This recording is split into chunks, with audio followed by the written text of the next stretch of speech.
I'm an actor. I've booked it. We talked in a prior episode about how to book a session. I went through the online booking process.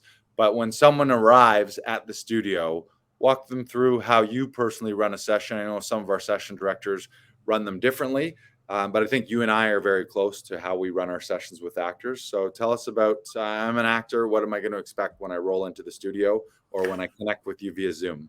Well, most of the time, Lars, you're going to be greeted by clapping. I like to greet everyone that comes into the studio with a clap. Immediately puts me back on stage or back to performing. So I like to start off with that, just so they feel welcome. Like you get a good, energetic hello, but also you get that applause immediately. You know we're on your team. That's a house rule. That's a studio rule at Laughing Vikings and at Actors Audition Club. Fun fact, that stems from my university years. And we had a house rule of clap them in and clap them out. And it was the best feeling. You might come home from classes or you come home from a weekend, or maybe you come home after a night out at the bar, and whoever was at the house, it was literally a house rule where we would clap them in, and you'd walk into the foyer of the house and be like, oh, get all your accolades. And then you get clapped out as well, too. So, and that's also a rule. When people leave, we're always clapping you out. And the other thing you didn't mention is when people come to the studio, we've rolled out the red carpet. There's literally a red carpet out front on the sidewalk and in the hallway as you enter the inside door of the studio, with a fancy, nice red velvet rope. Because everyone loves that red carpet experience. And as an actor, that's one of the things that you strive for, is to get to the point where you're either at an awards ceremony or maybe the gala screening for your movie. And you got all the paparazzi there popping off. Not that you're doing it for the paparazzi or the fame of things, but that's if you reach the top level of success in this industry, you're going to be spending time on a red carpet. So we get people used to it here at Actors Audition Club, used to that red carpet experience. So they roll in, they walk up the red carpet, they open the door. Brandon says, "Hey, how you doing? You ready to do this? Let's rock and roll." Then what? Oh, Luna's getting excited. Luna's getting excited. Usually you're greeted by Luna, but this time you're greeted by me. Maybe a downgrade, but you never know.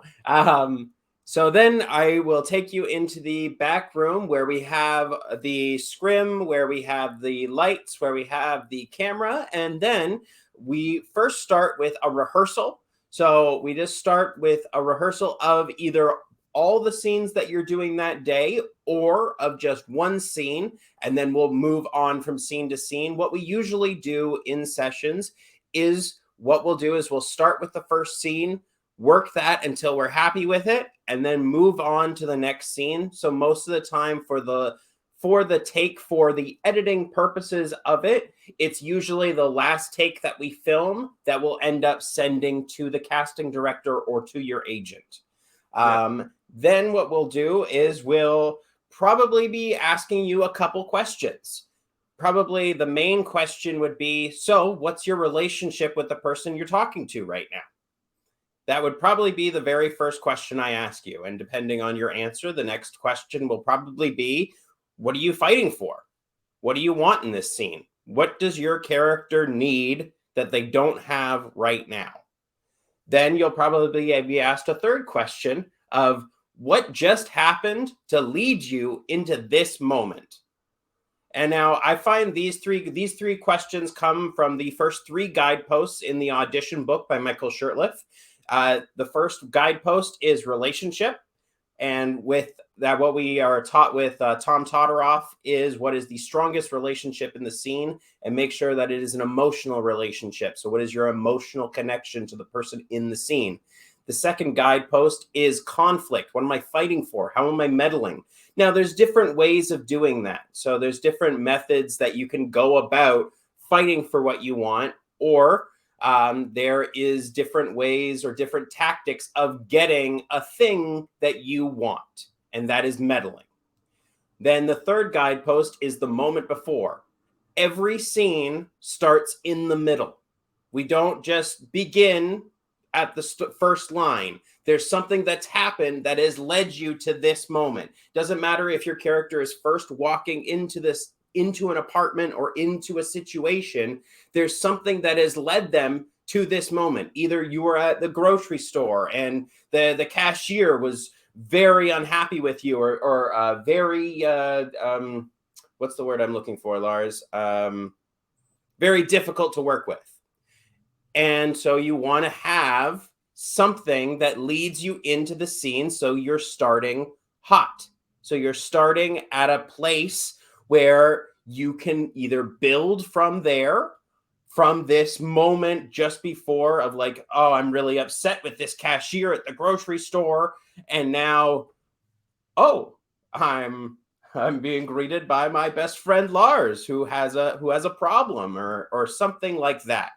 And then once we're happy with the first scene, we'll move on to the second scene, and so on and so forth. And what I like to do is I like to finish with the slate, because I like the slate to be considered a little victory at the end of your tape, so that you're happy, you're ready, and you're just like, hi, my name's Brandon Knox. I'm 5'10", and I live in Toronto, or whatever you need to say, whatever they've requested of you. So that would be your typical session, especially in studio. That would probably be a standard in studio session. I just want to flush out a couple things and add to some of that. I love the idea of slating at the end. Often slates for actors feel awkward and just rigid. And if you do them right at the top, then they're going to be even more so awkward, because they haven't quite acclimatized to the studio and they haven't got into the rhythm of working. So saving it to the end does make sense there. You mentioned relationship too. One thing is finding the love is something that we're always taught. So and maximizing that relationship. So if you're like, oh, I'm talking to my friend, well, talking to your best friend is a better choice than talking to a random friend. And so finding the love, maximizing the love. And it's also, relationship is more than relationship to your scene partner. That's relationship to everything. So if in that scene you mention the dinner that you're about to eat, you mentioned the lasagna, fucking love that lasagna. Or if it's your mother-in-law's lasagna and it's nasty as fuck, then just that is the most disgusting, awful lasagna that you've ever had. So making your relationship to everyone and everything very, very clear. And just remembering what's your job as an actor. Your job is to be a storyteller based on the circumstances of the script, but to be a storyteller and to illuminate the script. And so making strong choices so that the viewer, the audience, knows exactly how you feel about everything. And that's what you want in real life too. When you're meeting someone in real life, someone who's very interesting is someone who's, you know exactly what they're thinking and you know how they're feeling about everything. They're not wishy-washy, or the worst is when they're just apathetic and you're like, I don't know if this guy's alive or dead. He feels the same about everything. So being very intentional about how you feel about everything. Also, the opposite of love is hate too. So finding the love, but an opposite to that is, are there things, if there's something that you really dislike it, instead of just being lukewarm on everything. You mentioned the moment before too. Another thing that is useful in the moment before is just finding some secondary action. What are you doing? What's bringing you into the scene? If you're at a desk, for example, maybe you're typing out of frame, or maybe you're working on some paperwork, or just something to get you into the moment. The main thing with that moment before is you don't want to be caught as an actor turning on, so that you're just standing there doing nothing as an actor, not as the character, and then all of a sudden the audience or the casting people, production, see you flip on or off, so that you've got those first few moments before to carry you into the scene and to propel you into the scene, so that nobody is seeing, oh, this is an actor starting a scene. It's like you mentioned, the scene's already started before action, ideally. Yeah. Great. Anything else? Oh, so let's talk about Zoom sessions. Anything different for you when you're running Zoom? I make sure that their video is pinned. Most of the time, I will ask the same questions, and I will probably maybe adjust your framing or your lighting depending on what you have available to you. I would still go scene by scene, just because I think it's easier, and also it's just easier to edit at the end. And also, I want you to focus on the scene to make you feel accomplished. So that way, when you get to the second scene, and I really do like to focus on the very first scene, Right. because the very first scene really establishes who you are, how you'll react to your environment and everything around you, and how you feel about what will happen in the second scene, if that makes sense. Yeah. So that's what I would normally do. Unfortunately, with Zoom, we can't watch the tapes, but it's very much we are able to feel it out and make sure that we have the right take, and it's just finding it at the end. Right. And just making sure that everyone feels comfortable, and make sure that your personal sound as the reader for the actor, make sure that your sound is good and your lighting is good, so that they can see you, so that you are really interacting with them, because that's what we all crave as actors. We want that interaction. We want that feeling that I am being supported by another actor. And just for clarity too, you mentioned with Zoom sessions, we can't watch the takes. What you mean is normally in a studio session, anytime an actor wants to see the last take and put their stamp of approval or to just see what they can tweak and improve, Mhm. we'll just throw it up on the monitor and watch a take whenever they want to, if they feel that that was one they want to see. In Mhm. Zoom, we're not able to watch it until we've ended the meeting Yeah. and rendered the recordings. So we have to go a little more by feel there. One thing too, whether it's in studio or in Zoom, and we're going to talk about 5 simple tips. And if there's a 6th, this is a very simple one as well. And there's many tips we can give today. We're going to talk primarily about 5, but the other one is just fixing eye lines. Yeah. Often people are throwing an eye line way out here instead of right here where you can see my eyes. Or even Mhm. if I'm starting with some kind of secondary action, if I start like I'm looking at something in my hand, say I'm looking on my phone, well, what are you seeing right now to start the scene? As the fade comes up to start the scene, you want casting and production to see my forehead as their first impression. So Mhm. if I had a phone, it might be here so that you can see my eyes, and then you can see how maybe I'm whatever I'm doing. I'm flipping through Tinder or something, so you see my feelings in my eyes about what I'm seeing on the screen, or I'm watching a funny video. Well, Yeah. if it's here and I'm just chuckling, you're not going to get any of that. So quickly fixing eye lines for people is one of the easiest thing, and I find um, it's often something that people neglect, and they always, not always, but often make them much wider than they need to be. I was taught one time, like, it's really 90 degrees. If 360 is a full circle, Mhm. it's, if right down the barrel is 0 degrees or 360 degrees, it's 45 degrees this way, 45 that way, Yeah. unless it's something really secondary or something really like that isn't part of the scene where I don't need you don't need you need to see my eyes or see how I feel about it, because the Mhm. second you threw it out here, you're not seeing any of that. But No. if it's here, you can see all that. And also cheating eye lines for the ground too. You walk in and there's a dead body on the ground. Again, if I look down here where it would be in real life, you're going to see my forehead and you're not going to see my eyes. So I might cheat that.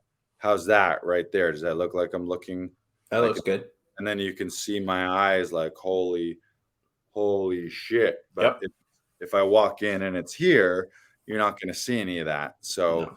again, eyes are the windows to the soul. And we talk about close-ups making careers. And the reason the close-ups are so powerful is you can literally see people's thoughts through their eyes, and you see their thought process into their eyes. And if casting and production can't see your eyes, that probably means they can't see your thoughts. They don't know what you're thinking, which Mhm. means you're really not telling the story. as effectively as you could be. So that's a little tip for people there too. Great. So let's walk through the studio sessions and Zoom sessions. And then one thing we'll just fill people in is typically at the end of a session, within about 15 minutes, we've snipped together the takes, however casting wants it, whether they want separate files or they want all the takes together with a slate or slate separate. We'll throw some little fades in between them, name them appropriately, whoever casting wants it to be done.